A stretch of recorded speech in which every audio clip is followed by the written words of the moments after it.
Alors, ce fameux mindset, donc par définition, le mindset c'est un état d'esprit finalement, et en fait c'est ça se définit en fait comme la mentalité que possède une personne. La mentalité c'est peut-être un terme un peu vague, on dira plutôt que finalement c'est la force de caractère de la personne et la façon de voir les choses de la personne. Alors, le mindset en gros c'est vous conditionnez vous pour mener à bien ce fameux projet. Donc là on est dans un projet d'organisation un peu, on essaie de revoir un peu comment remettre en place une organisation sur mesure au cabinet.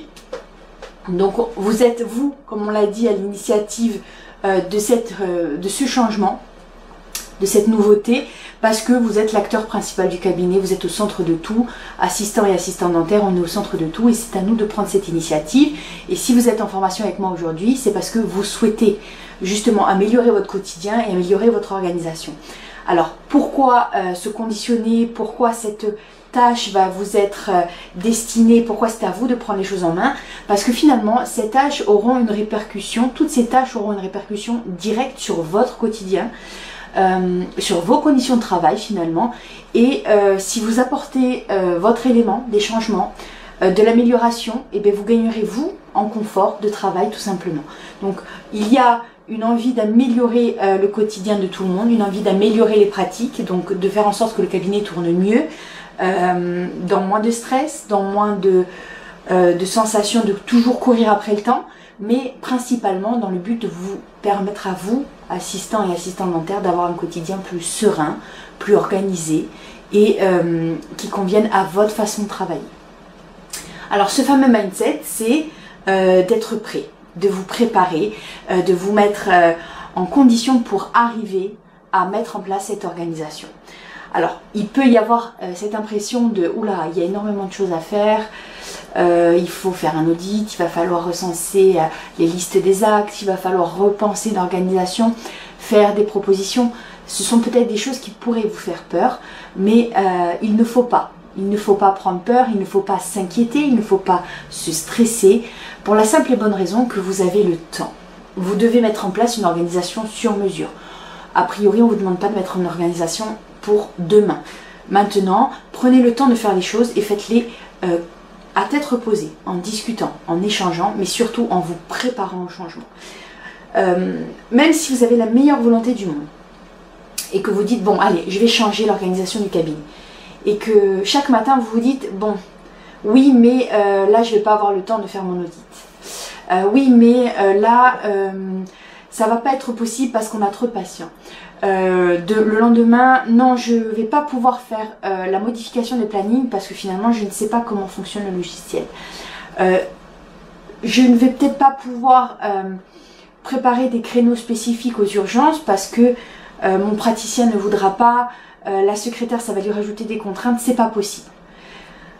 Dans l'ensemble des éléments que je viens de vous donner, il y a exclusivement que des éléments qu'on peut mettre dans la catégorie des excuses. Pas des excuses que vous voulez vous donner volontairement. La preuve, c'est que la plupart ne dépendent pas de vous. En revanche, elles vont être un frein et elles vont vous empêcher de mener à bien ce projet. Ce projet qui, je vous le rappelle, est principalement dans votre intérêt et dans l'intérêt du cabinet, mais pour le but principal, c'est d'apporter un quotidien serein à toute l'équipe et de bien fonctionner. Donc tous ces petits éléments, c'est la secrétaire, ça va la contrarier, le praticien ne voudra pas, je n'aurai pas le temps, je ne connais pas le logiciel. Finalement, ce ne sont pas des arguments qui vont réellement vous empêcher de mener à bien ce projet. Parce qu'ils ont tous une solution que vous pouvez trouver, que vous pouvez chercher ou que vous pouvez peut-être déléguer pour vous permettre de mener à bien ce projet.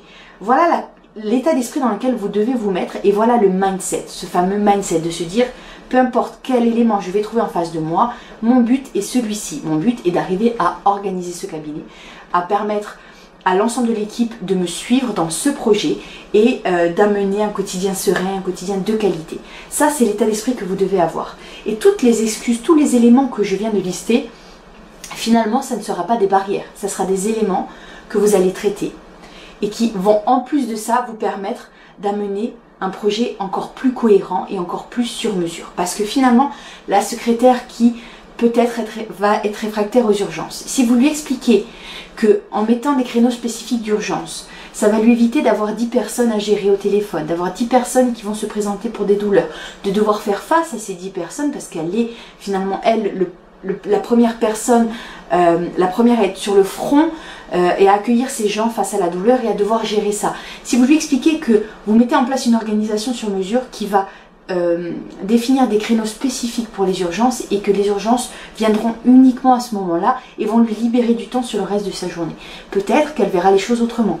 Il va falloir peut-être lui inculquer aussi ce principe de c'est un effort mais pour le long terme, pour arriver à quelque chose de mieux. Donc il va peut-être falloir passer outre. Et ça, c'est le discours que vous allez devoir peut-être lui tenir. Mais au final, si elle est de votre côté et qu'elle comprend son intérêt, elle va vous aider dans ce projet. Et elle va acquiescer, elle va vous permettre de mettre en place ce projet. Si vous arrivez à l'investir, peut-être que la barrière que vous aviez avec le logiciel, l'impossibilité parce que vous ne connaissez pas le logiciel à le moduler comme vous le souhaitez, peut-être que c'est votre secrétaire qui pourra le faire parce qu'elle sera impliquée dans la tâche.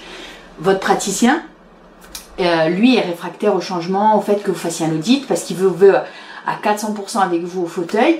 Ben, si vous arrivez à lui expliquer que pendant une période donnée, vous allez devoir essayer de chronométrer, mais que vous avez mis en place ces outils, que ça va pas vous prendre de temps, puisque c'est automatique, c'est un outil qui va se faire via votre téléphone, qu'il verra pas la différence, mais que finalement, suite à tout ça, à toute cette démarche, et ben lui va gagner du temps dans son quotidien parce que vous allez être au fauteuil après lui, vous allez peut-être faire des regroupements d'actes, vous allez pouvoir lui prouver que finalement ça sera plus rentable, que ça sera moins fatigant, que vous allez mieux travailler, apporter de la qualité et finalement développer l'activité du cabinet et la rentabilité.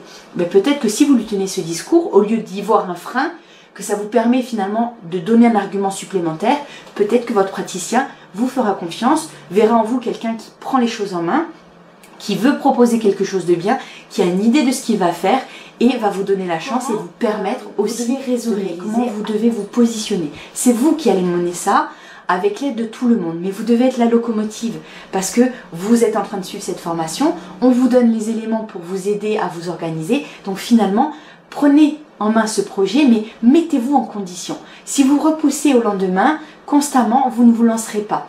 Vous devez être prêt, vous devez croire à ce projet, vous devez être sûr de vous et vous devez le mener à bien. C'est votre victoire. Après, vous avez peut-être des doutes, sur votre réussite, sur votre capacité, mais enlevez-les.